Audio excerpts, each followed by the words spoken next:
All right, good evening, everyone. Welcome to tonight's webinar. So tonight we'll be talking about pricing your fashion pieces, and we are super excited to be having our very own fashion designer, Mr. Fumi Adibale. Thank you so much for joining us tonight. Um, we are so delighted, and I know it's going to be an amazing session.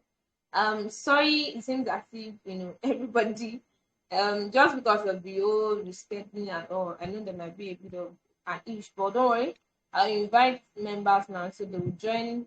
So I don't want to take so much of the time, so let's just dive into the topic of the night and to just introduce yourself and then take it further. Okay, thank you so much. Um, Good evening. I don't know if I should be Good formal or I evening. can just tell. Please just you can be both. Don't worry. Okay. So, good evening once again. My name is Tofumi Good Achibade, evening. evening, aka Arike's Robe, Okay. aka Taffy. AKA what? I didn't Okay, get so that. Taffy, Taffie. Okay, okay, okay.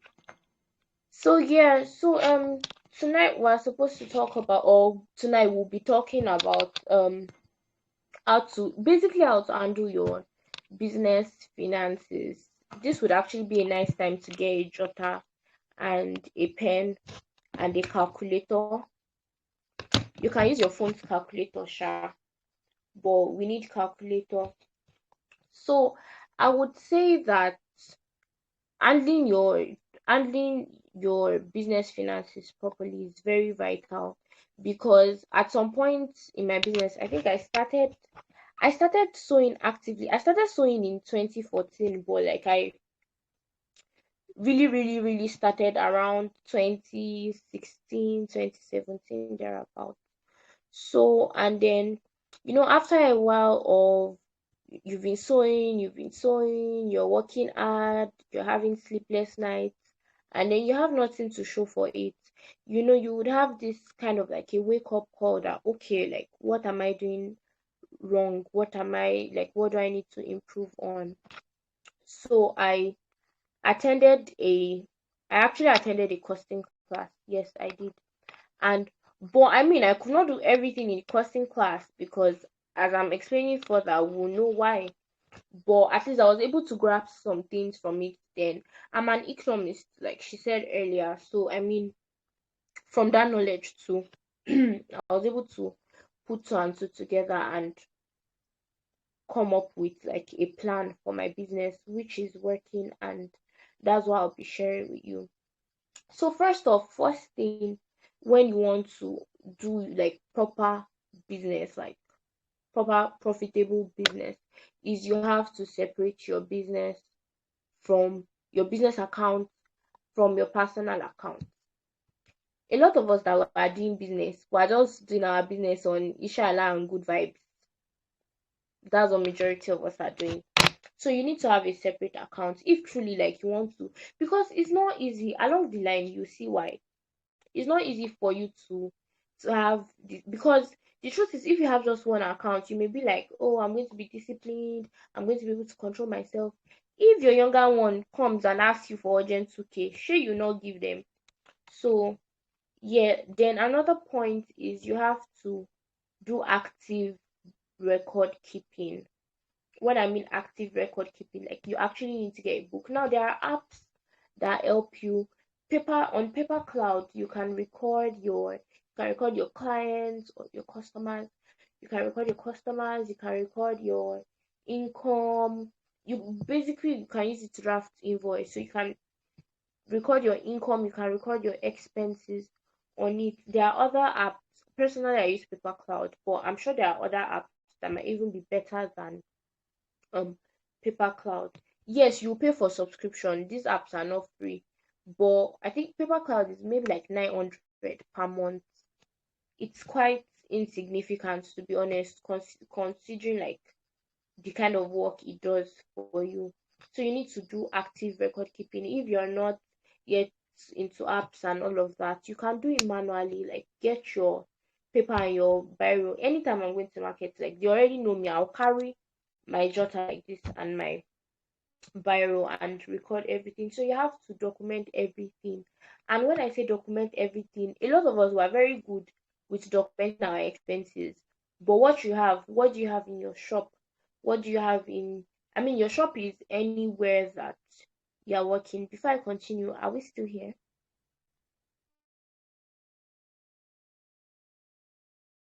Is anybody still here? Yes, we are. Okay, okay, just wanted to be sure. So yes, document everything. So apart from your expenses, you need to document your assets. And by assets, I mean what you have, your machine, how much did you get it? Your mannequin, how much did you get it? Your iron, your scissors, your everything, basically everything, your generator, everything in your shop.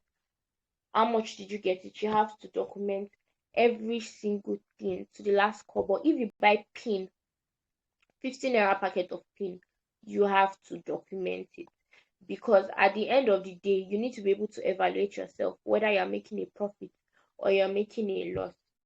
So now let's go into the costing proper. Now this is where your calculator and your book and your biro is going to come in handy.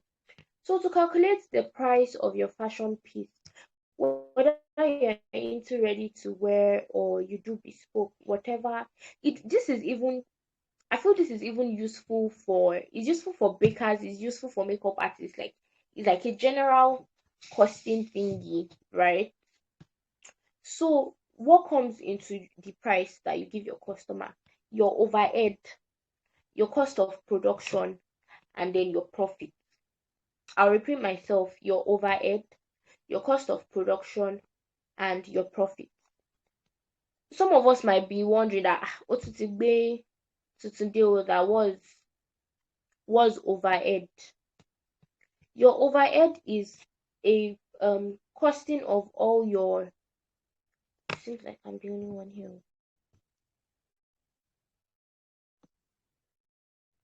Okay, let me just continue.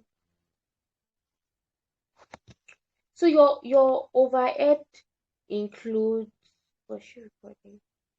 Your overhead includes cost of your machine, your equipment, basically everything that you have in your shop. Wait, I need to-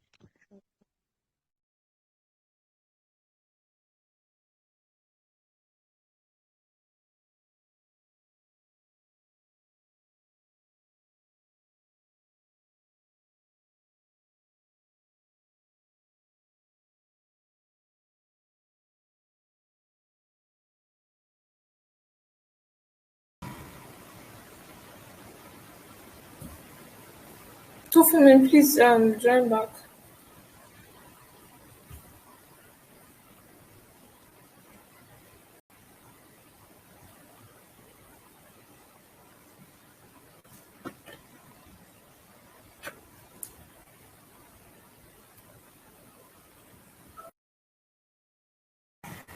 Hello, two for me, can you hear me?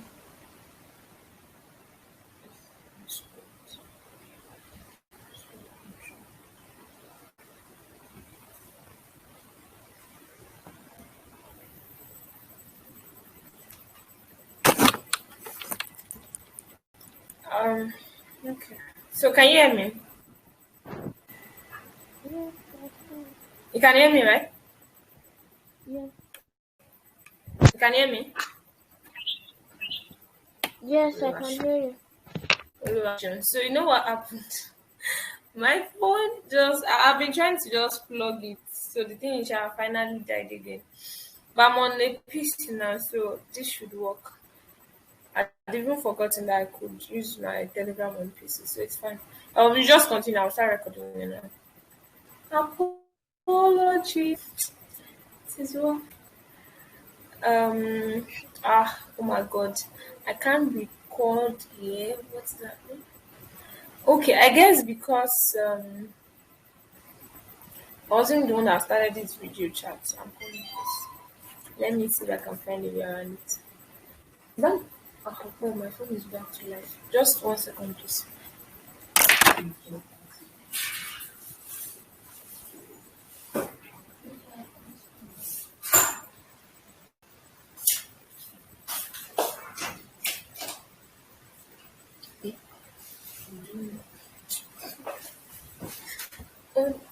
okay, okay, okay.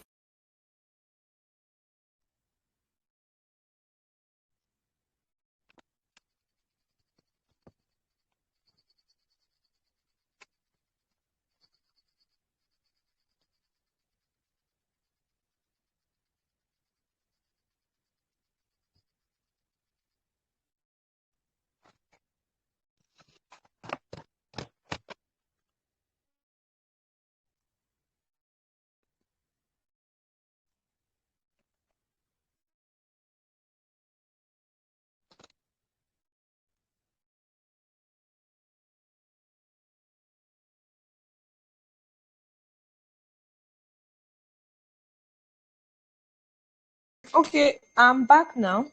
So for me, please, you can continue. My phone now. I'll be able to record. Please go ahead.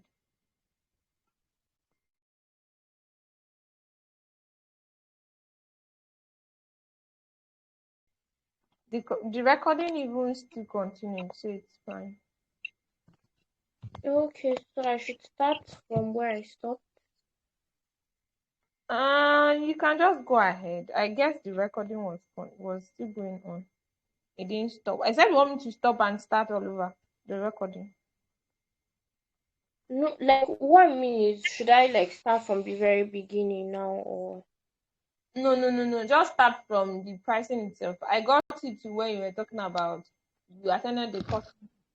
You said we definitely have to document. I was trying to put this stuff on the page. He said we need to document. He said we need to document all our assets. Then you mentioned paper cloud. That's what we kind of cut the other time. okay? So I was talking about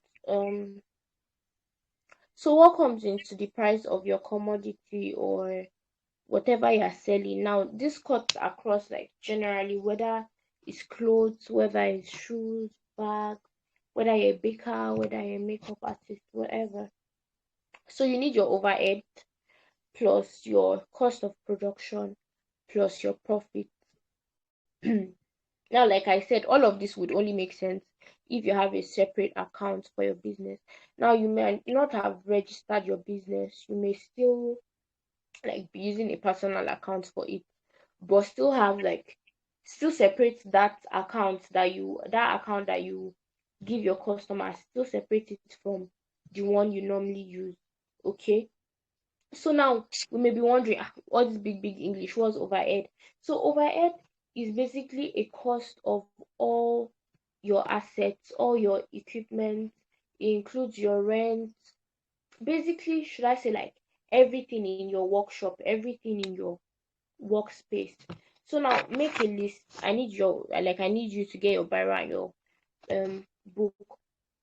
So to calculate your overhead cost now, you have a yearly overhead, and that will be divided into monthly, and then eventually we'll divide it per hour, per hour, whatever. So first off is your rent. So now in this example that we're trying to make, we're assuming that our rent is 100,000 naira per year, and in a year we have 12 months. It's assumed that for this business we're assuming that we are working for 12 months, right? So your rent is 100K. So just write rent, put 100K in front of it, and put 12 months. You can put divided by 12 months. Now your electricity bill, I don't know, you use, some people use prepaid, some people use postpaid. However you use, like whatever method of this thing you use, you should be able to estimate that okay, per month we use on the average.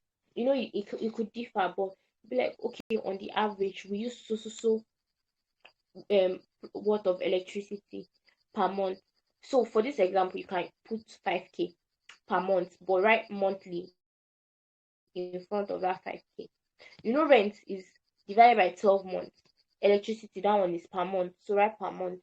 Then fuel.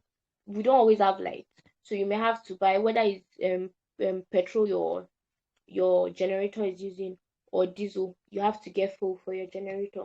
So write fuel. For this example, we're writing 15k fuel because there's fuel scarcity, and it's even expensive. Sorry, it's even expensive right now. So you can write 15k for fuel per month. That's also per month. Then machine, let's just assume that all the machine in your shop is 200k. Now you'll be wondering, okay, this 200k, how are we going to do it? It's expected that your machine has a certain lifespan. So machine, I think my very first machine that I got in 2014, it is still working. You get, so, and 2014 to 2022, that's 8 years. Oh wow, that's 8 years. So I've had the machine. Okay, maybe not eight, like 7+ years. I've had the machine for like about 7 years, and it still works. I mean, that's perfectly fine. So, so for machine, you can decide to, instead of trying to calculate, okay, the lifespan on of the machine, you may not know the lifespan of the machine, but you can say, okay, this machine, by so year, I would have used the money that I used to buy it. I don't know if you get, you are kind of, for those who did accounting or economics, you're kind of calculating like a depreciation on top of the machine. So let's say my machine now, I bought it 200,000 naira. Maybe I can estimate that, okay, it's going to have a lifespan of 2 years, meaning that 200 naira, I want to spread it across 2 years. You can decide to spread it across 3 years. You can decide to spread it across a year. It totally depends on you. So, but for this example, we're spreading it across 2 years, and that's 2 years as how many months? 24 months. So, so just write in front of machine, write 200 divided by 24 months. Then to the next line, you have other things. You have your iron too. You can decide that, okay, lifespan maybe like 24 months. Let's write 15,000 for iron divided by 24 months. Your mannequin, that one is more durable. Let's say you buy the what they call it, the mannequin, that all these adjustable mannequins, those ones are expensive. They're like 200k, 250k. Let's just write 250k. Let's assume that you have more than one mannequin. So that one, you can spread the money across, let's say, 3 years. So let's do 250k divided by 36 months. Then where we make mistake is, your business is meant to be paying you salary. You see, after you remove cost of production and all of that, the money remaining is not supposed to be yours to spend. No, is you're supposed to pay yourself salary. You're supposed to be disciplined with your business. That is what will help you to be able to plow back profit. We're getting to that. So now your salary, let's say, maybe depending on how many people are in your business, it could be only you, it could be maybe you and you employed somebody. So let's just assume that the total salary for this hypothetical business that we're talking about is 100k per month. It's just an example. If your business has grown, your business might have grown to the level of 500k per month, 1 million per month. It depends. But for this one, the example we're giving is 100k per month for salary, and that 100k is monthly, so write monthly. So what you are now going to do is, you see all the costs that we all the ones that are not monthly, like our rent is not monthly, our machine, iron, mannequin, you add other things, your generator, your if you have dispenser, if you have television in your shop, if you have your furniture, all those things, you need to add it. You get, but I want, for this example, I just want to keep things short so that we don't get confused. So for all the costs that we put divided by sign in front of it, so you divide it by how many months we put. For instance, rent now we put divided by 12 months, so you do 100,000 naira divided by 12. Machine to 200,000 divided by 24, like that. You write it. So you now sum up, you add all those figures. That's monthly charge for rent, electricity bill, fuel, machine, everything. I've done the mathematics. That's why you need your calculator. Every tailor needs one. So everything that I calculated summed up to 144,235 naira. You can cross check. based on what I said, just to be sure that it's basic maths. It's not anything complicated. So if you don't like maths, don't be scared. Don't be scared. So this is our monthly overhead cost now is 144,235 naira. Do not approximate. Do not approximate because we are still in the process of calculating. So this 144,235, don't approximate it to 144,000 or 145,000. No, we've not yet gotten to the level where, to the time rather, where we'll approximate. So just leave it as it is. So now we've calculated our monthly overhead. We want to know our daily overhead. Now, in a month, let's assume that a month has 30 days, right? But you don't work, or let me say, for a healthy business, you're not supposed to work for the whole 30 days in a month. So let's remove the Sundays, right? We have about Sundays and Saturdays, we have about 22 days, Mondays to Fridays, right? Then for Saturday, let's just assume on Saturdays you work half day, you don't work for a full day. So averagely we have, let's just say we have like 24 working days in a month. LD, that's like LD. I know December period it might increase, but generally that's like the LD recommendation. So you're working for 24 days in a month. It means that 144,235 naira is going to be shared across those 24 days. You now be wondering that how do we do it? We are going to calculate it per hour. So now we want to get the hourly overhead. What do? We try to find out how many hours you work in a month. And by doing that, you on the average, LD business, let's say you work 9 a.m. to 4 p.m. That's 7 hours. So let's assume that you work 7 hours in a day. If you work 7 hours in a day, it means in a month you work 168 hours in a month. So what you now do is that 144,235, you divide it by the amount of hours that you work in a month. That's 168 hours. I hope I'm not confusing us with all this mathematics. So our hourly overhead now is based on this hypothetical business is 859 naira. At this point, you can approximate to 860. So, meaning that your overhead charge for any clothes is 860 naira per hour. So now, how do you now work this overhead into the amount that you charge your customers? It just means that you estimate based on your experience. You already know, like you already have an idea of, okay, if I'm sewing Iran Buba, it takes me like 30 minutes from cut to, and by work time I mean from cutting or drafting pattern to finishing the clothes. If you're making a corset, for instance, you'll be spending roughly like 10 hours or more from drafting pattern to finishing, depending on how fast you are and how many hands you have working on the clothes, right? So yes, so now remember that I said the price of your commodity is going to be your overhead plus your cost of production plus your profit. Now we have gotten our hourly overhead. So let's say for this particular garment that we're making today in our example, let's say you're going to be spending 4 hours on the clothes.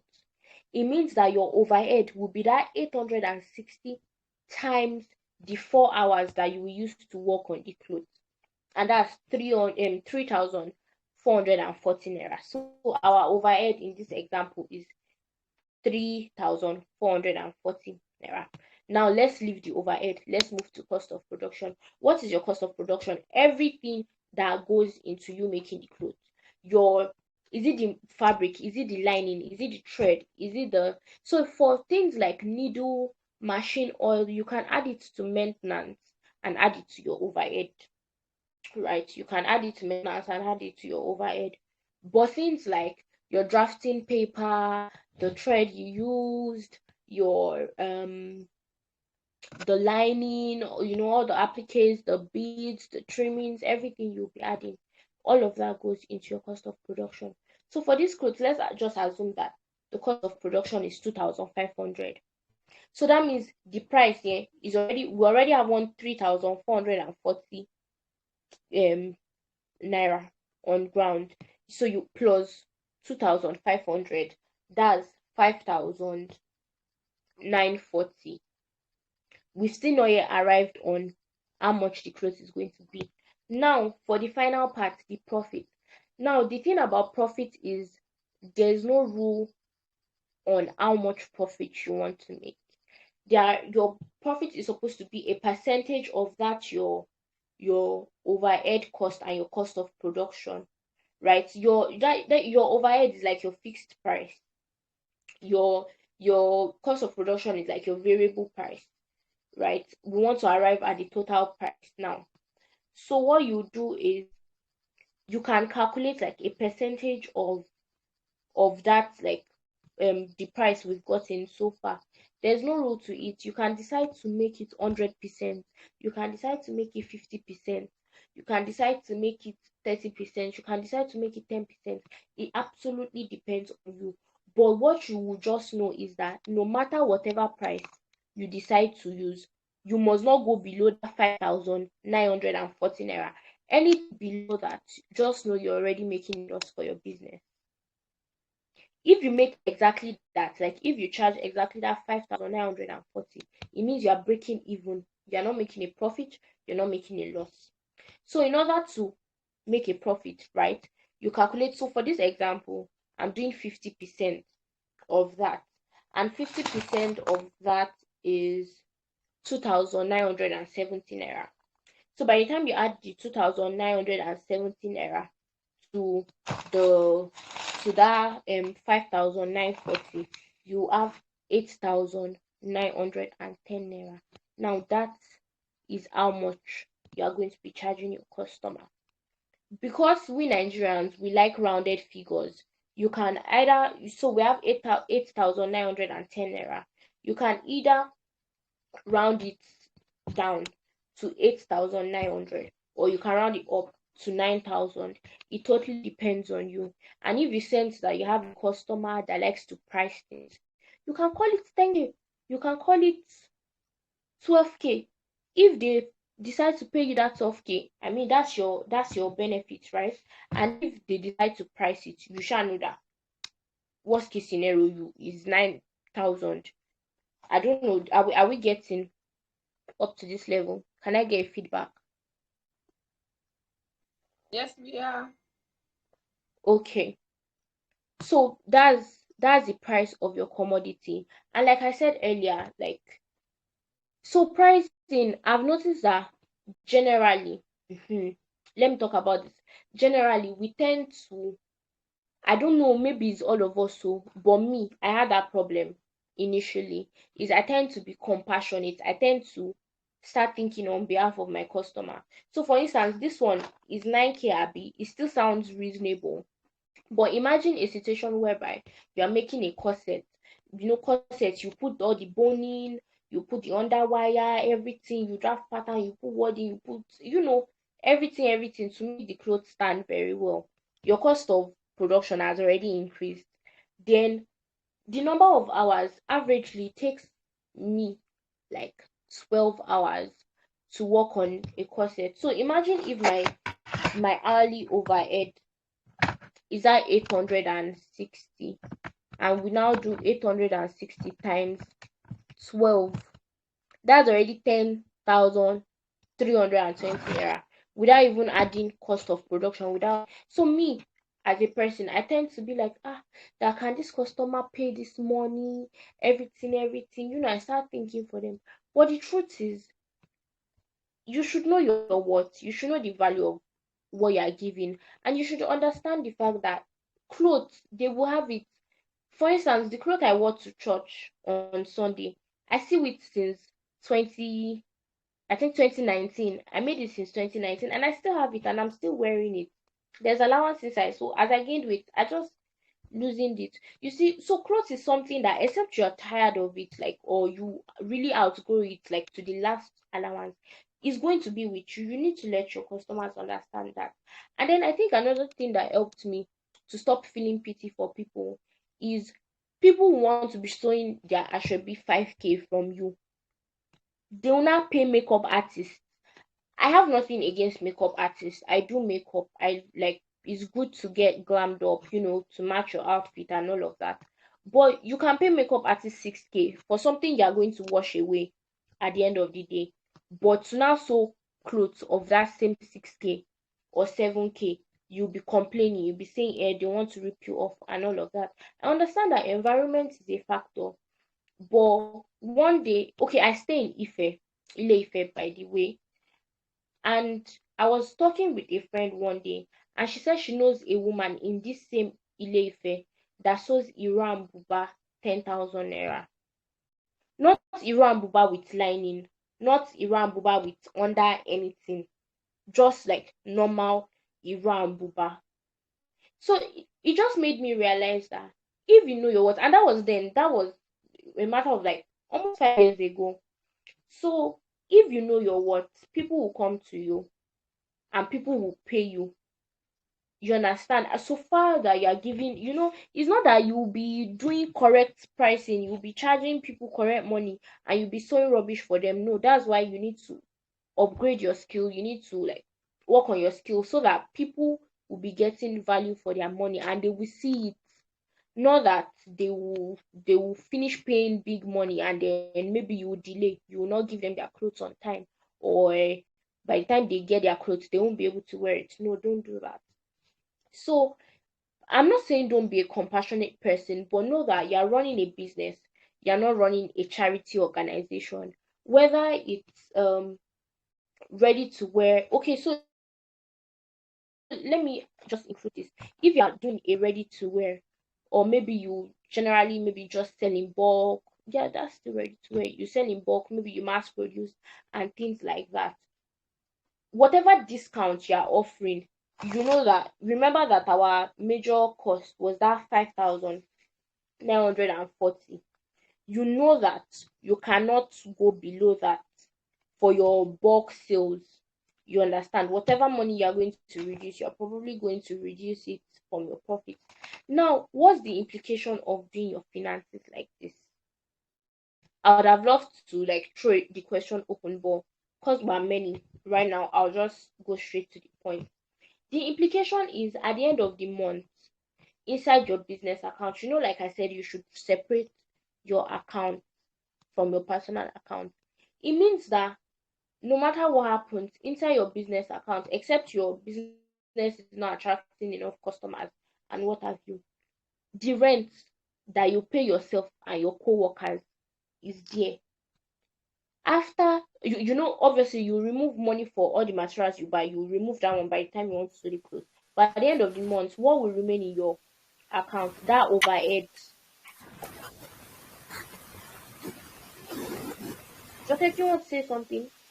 No, please go on. Oh, okay. So at the end of the month, that your overhead and your profit is sitting in your account. So from there, excuse me, from there, that's when you pay your customer. I said customers. You pay your workers and yourself.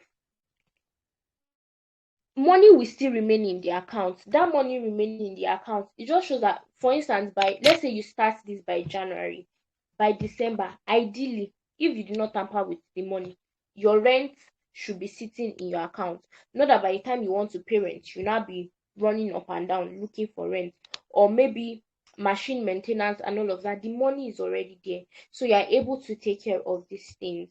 And then the profit is what helps your business grow. By the time you have profit, let's say at the end of your financial year, you sit down, you can decide to do a 6 months, you can decide to do it quarterly, you can decide to do 6 months, and you can decide to do by the year. But I'd advise quarterly so that the it doesn't become cumbersome for you to handle. So by the time you sit down, the excess that is remaining by December, you can do giveaway. So something funny happened. A friend of mine, she sells hair. she's into hair business, and she decided to do giveaway for her birthday. And believe you me, she was saving up for the giveaway, for the hair giveaway. I had to advise her that giveaway, like, you're not running a charity organization. It's a different thing if you are running like a not for profit business. But you're in this for profit. You don't save your personal money to do giveaway for your customers. How sweet, right? But it's not economically wise. It's not wise, like business wise. It's not business wise. It's from that profit, it's from that excess that you made that, okay, oh, my customers have been good to me this year, or God has been good to me this year. I want to do end of the year party, or I want to give my customers maybe souvenir, all these jotters, all these pens, or maybe you buy, or maybe all these small Ankaras and just share, or even all these big Ankaras, depending on how God has been good to you. Basically, it's from that money that you take it and do give away. Do we understand? Now, some of you might be thinking, okay, my business, I'm using my father's house, I'm using my mother's house, or I'm using where I live as my shop. How do I do it? How do I include rent? Do I include rent? Things like that. Excuse me, I feel those are like some of the questions that might arise. Now, if you're living in the space that you're using as rent, let's say you are living alone and what you do is residential and work, what you can do is you can split the rent into two. You can split the rent between your personal self and your business. So let's say the rent for your house is 100K, but you're using it for sewing and you're also living there. You can decide that, okay, I'll be catering for half of it, which is 50K, and then my business will cater for it. And you can decide to let your business cater for everything so that you have more money to eat shawarma and all of that. So, and another thing is, it helps you better to start now. How will I put it? Like, if you're living at home, maybe you're not the one paying your rent or whatever, still include it. That rent that you're paying, even though it's not you that is paying it, still include it in the overhead. Why? By the time you get your own space, you actually like rent a shop, the money you're charging your customers will not increase. But imagine if from the beginning you did not include it, and then by the time you now get a shop, you had money for rent, you had money for the AC you put in your shop, the fan you put in your shop, and all of that. Your customers will be like, that this money is already becoming too much. Oh, you need to some people will even be like, now you have a shop, your shakara has started. But then by the time you've already started including these things, or maybe it's like a gradual increase, your customers won't feel it that much and you won't lose customers. At this point, let me pause. Does anybody have any question or something you want me to shed more light on?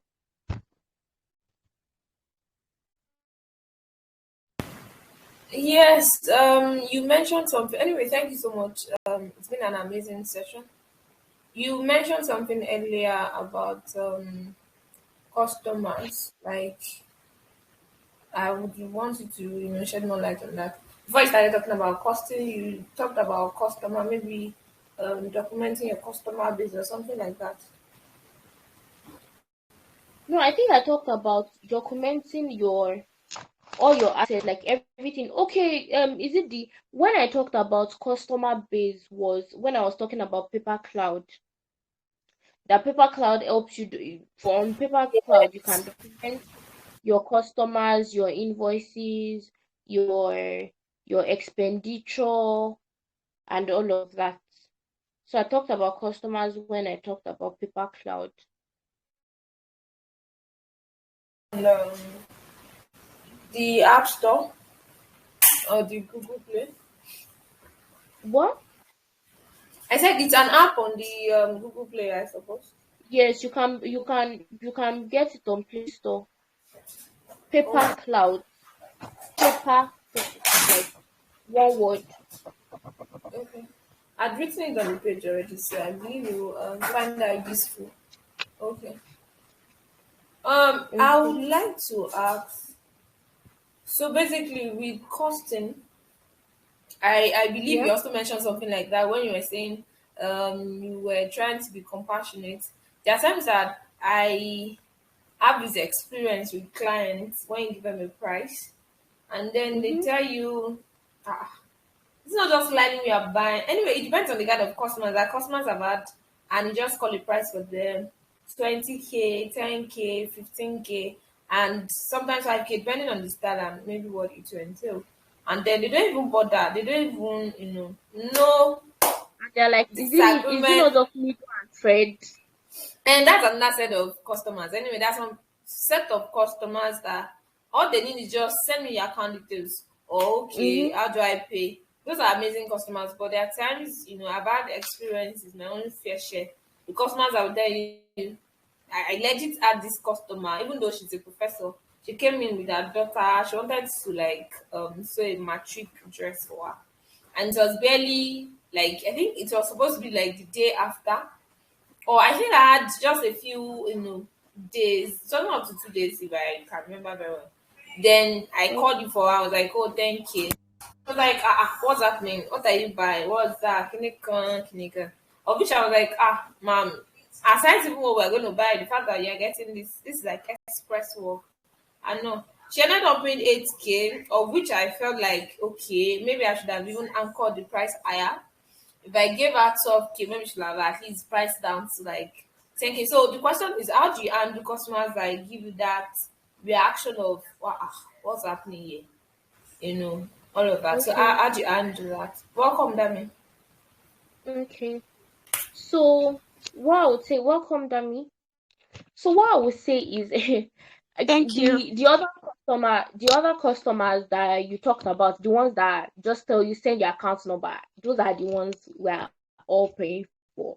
But unfortunately, not everybody is like that. So my own approach to customers is me, I it's not pride. I won't call it pride. And it actually like took a while for me to get here. I didn't like automatically get here. Like I said, I started sewing 2014. So it's something I had to build. Is I have so much confidence in my work. Okay, well maybe not a lot. I still second guess myself sometimes. But I've built a level of confidence in my work that you cannot trash talk me and I will accept your job.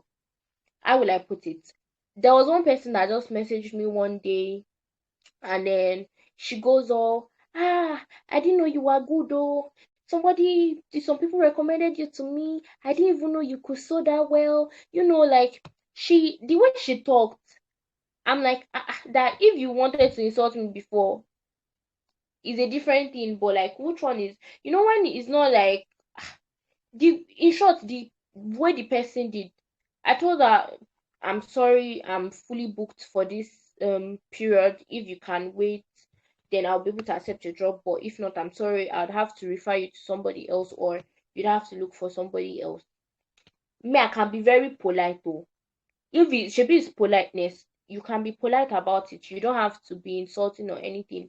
But I always I'm a Christian and I always say this prayer that God, don't let me be so broke that I will accept job from a difficult person. I legit select people that I accept job from. If I call a price and you're calling a price that is not going to favor me, I'll tell you I'm sorry. I've had someone who sent her sister to come and pack her clothes. From this one, I even undercharged her by a lot, and then she was being dramatic about it.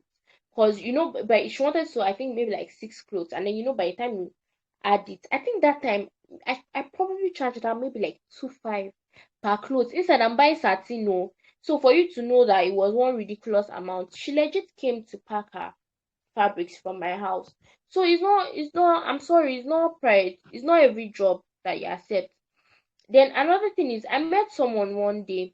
She came to use my machine and then she was like, she made a vow.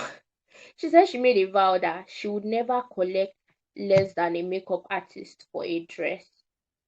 This is the second time I'll be mentioning makeup artists. I have nothing against makeup artists. But you just come to a point where you realize, okay, let me paint a scenario for you. I'm into bridals mostly, and I made wedding dress for this particular person. I made a wedding dress, a trad. I bought all the materials. I made a beads, a fan, a veil, everything, basically everything. And all the money I charged her was not up to, plus her husband's offer too. It was not up to 100K. It was not up to 100K. Material is inside though, workmanship, everything inside that 100K. So wedding dress and trad and her husband's offer and fan and beads was not up to 100K. And then I went for this wedding and I realized she paid makeup artist 120K for a day event and provided accommodation. Jesus. It shocked What? you. Like seriously? Uh-uh. It shocked you. This I cried though on top of this matter Like that I'm This talking your seriously? story over shocked me. Like seriously? 150K? I cried. Like I legit cried Makeup? because you know when Oh. she came, like when she approached me, she presented herself like she didn't have money, that please I should just do it for her, like. And ah, Can you I imagine? suffered. I suffered on top of this dress that, like, I still had to go to Lagos for fittings because I was in Ibadan and she wasn't willing to travel down. I still had to travel. I cried. Like, I legit took a time out, went to a corner and wept because I'm not saying that makeup artists cannot charge how much they want to charge, but then I just realized that all these people that you're trying to pity, they did not pity you, and they know what they can spend their money on. some people You. will present some people will present themselves there are some people that they will come to you when they want free clothes or when they want cheap clothes. By the time they have money, they will go to the big designers that will end up spoiling their clothes, in quotes. I mean, it's not all big designers that spoil clothes, but I've seen people that they will go to a bigger designer, in quotes. The bigger designer will spoil their clothes. They'll not be coming to me and be complaining that, and they spend so amount. And you're like, so you have this amount to spend on another person. That's why I feel you need to stand your ground, dear mates or fashion designers or whatever business owner. You need to stand your ground on your price, because it's a lie. People have money. I don't know where they used to get it from, but they have money. Initially, when I started my business, one of my, or let me say, when I launched into bridal, one of my, should I say, goals, one of the burdens I had was that I wanted to provide wedding dresses, like, to be very affordable for brides. But then when you realize that the people you're trying to provide affordable dress for are spending 300K on rings, again, I'm not against wedding rings. I love jewelry and all of that. But ultimately you just realize that the people you're trying to pity, they not pity you. Like, that's just it. So stand your ground, please. Stand your ground. Did I answer your question?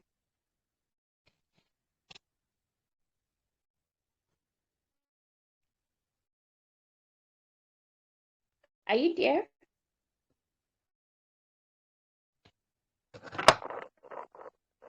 Hello? Okay, seems like, sorry, I need to plug in my phone.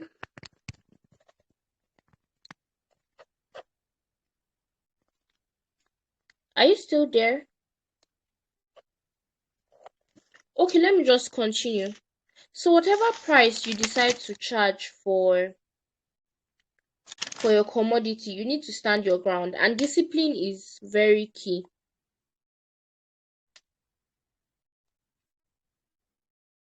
Okay, Dami said she has a question on overhead costs.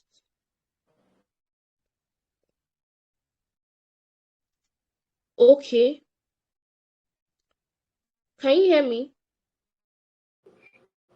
Hello, I can hear you. Yes, you said you have a question on overhead cost, Abby.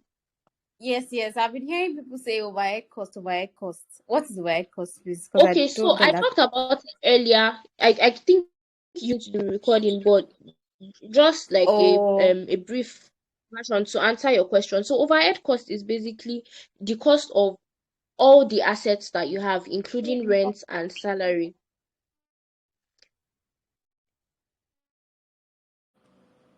oh, okay. If that's overhead cost, then what is now cost of production?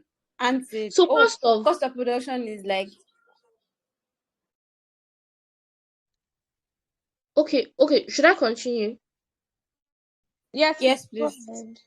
Okay, so cost of production is the cost incurred in making a particular piece, like a particular fashion piece, a particular item. For instance, let's say you want to make let's say you want to make a corset dress. Now your cost of production will be the material. That's if you are buying the material. You may not be the one getting the material, but let's just assume you're buying the material. So the material, all the underwire, the wording, the paper you use to draft the pattern, the zip, the what they call it, the eyelets, all of that, like everything that you use to make the dress, the appliques, the trimmings, the beads, everything you use, that's your cost of production. Whereas your overhead cost covers your rent, the electricity, the fuel, the cost of your machine, your mannequin, your salary, your worker's salary, and all of that. By the time you listen to the recording, I explained these things in detail, so you'll be able to understand better.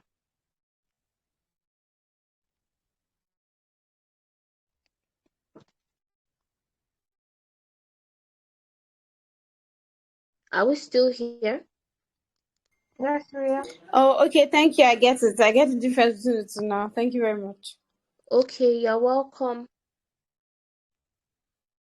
So any other questions? I think okay, it's just Tammy's question. Is there anything else I need to shed light on?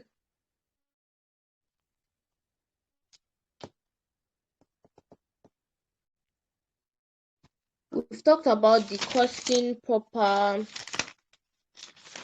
the fact that you need to, again, like documenting properly, proper documentation cannot be overemphasized. Please, we need to, every single thing you buy, even, and then me, I even add all this, water.